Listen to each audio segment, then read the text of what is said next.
So I want to show you the most incredible depth of the Hebrew language, Lashon HaKodesh. Because take the two words Shamayim v'aretz. So we translate that as Shamayim, heaven, and Aretz, land. Okay, so you go your whole life thinking that, Shamayim is the heavens, the sky, and Aretz is the land. But I want to open this up and show you something absolutely incredible. Shamayim literally means what? So you say heavens. No. Shamayim. Sham is there, right? Where you're going to, your destination. Sham, there. Im is plural, which means what? That Shamayim is literally Shamim. It's all the possible destinations, the endpoint. It's where we're going towards. And deeper thought, Shamayim represents the spiritual dimension of reality. It's the ultimate endpoint of our life in this world. What's Aretz? So you say land. But the root of Eretz is what? Ratz, to run. Because what's this world? This world is where we run towards Shamayim, Shamim, where we run towards our destination or endpoint. Olam Hazeh, this world is where we go towards Olam Haba, towards our ultimate destination in life.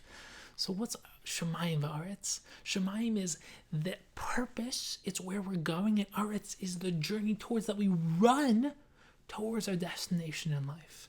But it gets even more incredible. Because what's halacha? Halacha is law, it's Jewish law.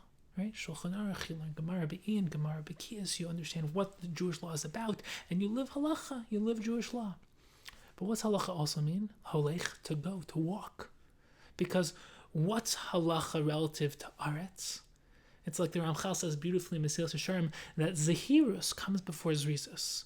First, you aim the bow and arrow. That's Zehirus. You figure out what you're supposed to be doing.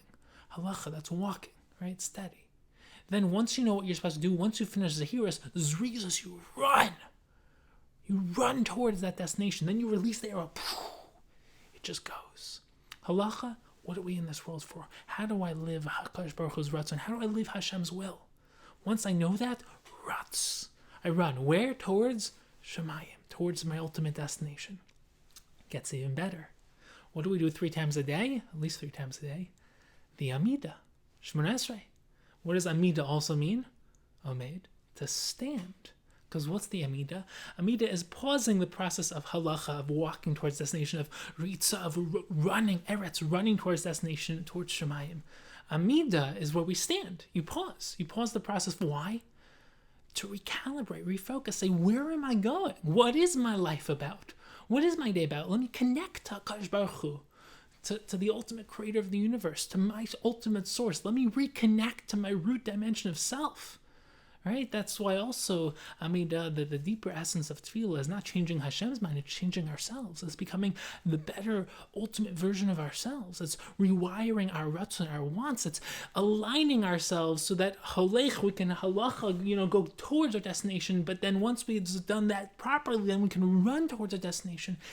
But it starts with taking a step back, pausing the process, Amida, and saying, where am I going? And that's really the essence of Shabbos, is pausing the entire process. We stop all creative process in Shabbos, and we say, what am I doing with my life? Who am I becoming? Where am I going? But let's take it the next step. Yeshiva. Yeshiva, we're not, running, walking, standing, now sitting. Yeshiva is another aspect of pausing the process. Why? Because sitting, the essence of sitting is the next dimension of pausing. You sit down to contemplate, right? You're not moving, you're not walking, you're not running. You're sitting. What's sitting? Sitting is you're stationary. What's the essence of stationary? Sitting is, the reason why yeshiva is called yeshiva is because when you sit down in yeshiva, you are learning the concept of Torah Lishma. It is a pausing of the process of doing and entering into a dimension of completely being. That's the concept of Torah Lishma. It's where you are in a state of endpoint itself. That's why Chazal talk about the essence of learning Torah as a taste of Olam Haba. It's a taste of endpoint. It's a taste of an otherworldly experience. But the ultimate goal is not to just sit and learn, but we talked about this, it's to live Torah. So that the learning transforms you. So that you are able to then stand up and transform and transition that into your Amida, into your tefillah. And then you're able to transition that into your halacha and how you walk through life. And ultimately, that'll help you get focused so you can ritza, Eretz, to run towards your destination.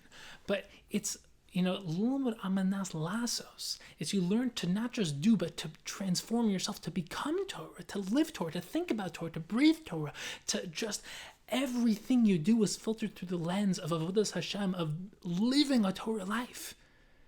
Right? So we've gone through from running to walking to standing to sitting, but there's one last step. And that's when you lie down. Shochev. What's the essence of lying down? What's the essence of lying down at night when you go to sleep? Lying down at night is the ultimate transition of giving up your ego. Because what happens when you go to sleep? It's the cutest thing. My little Yosef, my little newborn baby boy, he doesn't like going to sleep. No one likes going to sleep.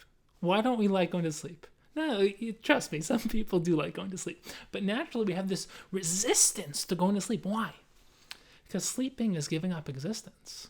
Yes, sleeping is a taste of prophecy because you enter into a dimension of higher consciousness, especially dreams. This is elevated sense of consciousness. But what's the concept of sleeping? You're not awake. Who says you're going to wake up next morning? The reason why we say Elokai Neshama Shesat to be Tahori every morning that we wake up is because we're basically saying Hakadosh Baruch Hu Tchias Amesim. I died last night because when I go to sleep, I don't know if I'm going to wake up. I lose control over my life. And I basically am saying, I'm giving you my life, Hakadosh Baruch Hu. It's up to you whether or not you're going to give it back to me. Lying down is the root of everything that comes out afterwards. Because only when you give up your ego and you say, I'm not in control of my life is a gift. I have the opportunity, but also the responsibility to live my life with purpose and passion and to grow and to contribute and to become the ultimate version of me. But it is a gift. And it's not mine. I don't own my life.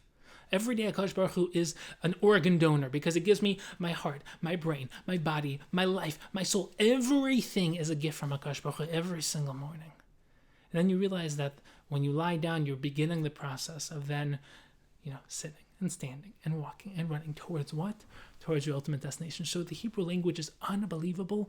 Take advantage of your life. Take advantage of the wisdom of Torah. Delve into it. Immerse yourself within it. Because every aspect of Torah thought, every aspect of life is filled with infinite and transcendent and extraordinary meaning. Go live your ultimate life.